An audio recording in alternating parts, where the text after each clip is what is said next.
Pasti sering lihat kan, ada pesepeda yang melesat kencang banget di jalan, terus kita mikir, gimana caranya bisa secepat itu? Jawabannya tuh bukan cuma di kaki mereka, tapi di mesin yang mereka pakai.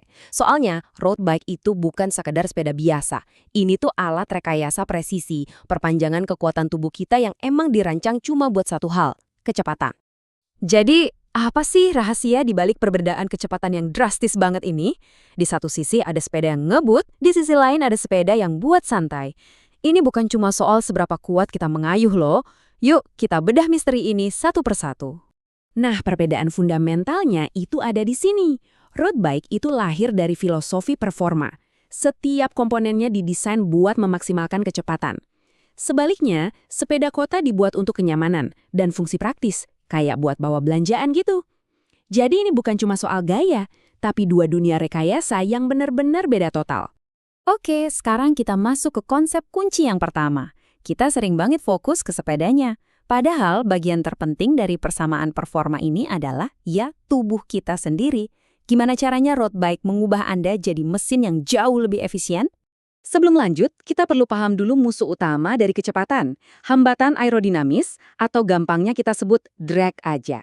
Coba bayangin deh, ini tuh kayak dinding udara yang nggak kelihatan, yang harus kita tembus setiap kali kita bergerak. Makin besar dinding ini, ya makin banyak tenaga yang kebuang sia-sia. Dan inilah cara road bike menaklukkan si dinding udara itu. Geometrinya itu sengaja maksa tubuh kita buat nunduk, posisi badan lebih rendah, siku ditekuk ke dalam. Nah, posisi ini secara drastis ngurangin luas permukaan tubuh yang nabrak angin.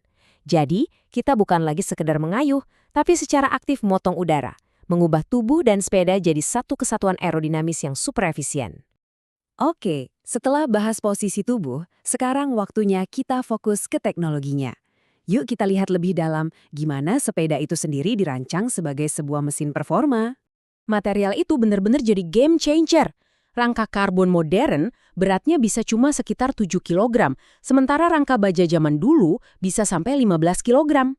Ini bukan cuma soal lebih enteng ya, karbon itu juga bisa dibuat jadi sangat kaku. Artinya, setiap tenaga dari kayuhan kita itu nggak ada yang hilang karena rangkanya melentur, tapi langsung ditransfer jadi putaran roda. Nah, angka ini nunjukin dampaknya secara nyata. Perbedaan berat itu bisa berarti kita hemat energi sampai 20% pas lagi nanjak melawan gravitasi. Ini bukan penghematan kecil loh, ini adalah perbedaan antara kelelahan dan bisa terus melaju. Tentu aja, performa itu bukan cuma soal rangkanya doang. Ada juga sistem gear modern yang presisi banget buat pindah gigi secepat kilat.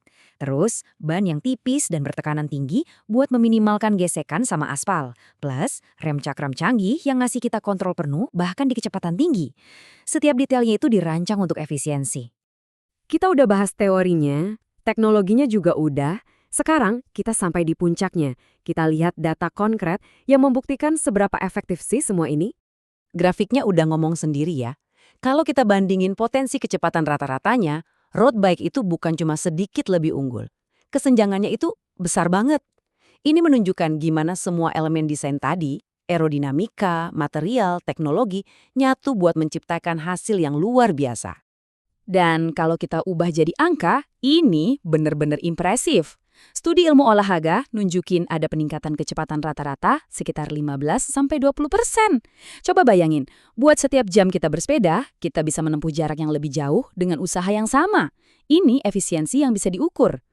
Eits, tunggu dulu. Ada lagi yang lebih menakjubkan. Road bike itu nggak cuma bikin kita lebih efisien, tapi juga lebih kuat. Posisi aerodinamisnya itu memungkinkan kita buat ngeluarin tenaga 10-15% lebih besar ke pedal. Jadi, kita bukan cuma hemat energi, tapi di saat yang sama, kita juga menghasilkan lebih banyak tenaga. Kombinasi yang mantap banget kan? Jadi, setelah lihat semua sains dan data ini, apa sih artinya buat kita di dunia nyata? Yuk kita rangkum poin-poin pentingnya. Nah, jadi apa yang bisa kita ambil dari semua ini? Pertama, pilih sepeda yang sesuai sama tujuanmu, entah itu buat balapan atau buat endurance. Kedua, ingat posisi tubuh itu kunci utama buat ngebuka potensi kecepatan. Dan yang paling penting, lihatlah road bike itu bukan sebagai pengeluaran, tapi sebagai investasi buat performa dan kesehatan, alat buat melatih jantung sekaligus membangun kekuatan. Pada akhirnya, ya inilah kesimpulannya. Road bike itu lebih dari sekedar tumpukan karbon dan logam. Ini adalah alat yang dirancang dengan sangat presisi yang memungkinkan kita, sebagai manusia, buat melampaui batas kemampuan fisik kita sendiri di jalan raya. Jadi, sekarang Anda udah paham sains di baliknya. Pertanyaannya bukan lagi mengapa, tapi bagaimana. Bagaimana Anda akan menggunakan pengetahuan ini untuk memaksimalkan potensi kecepatan Anda sendiri?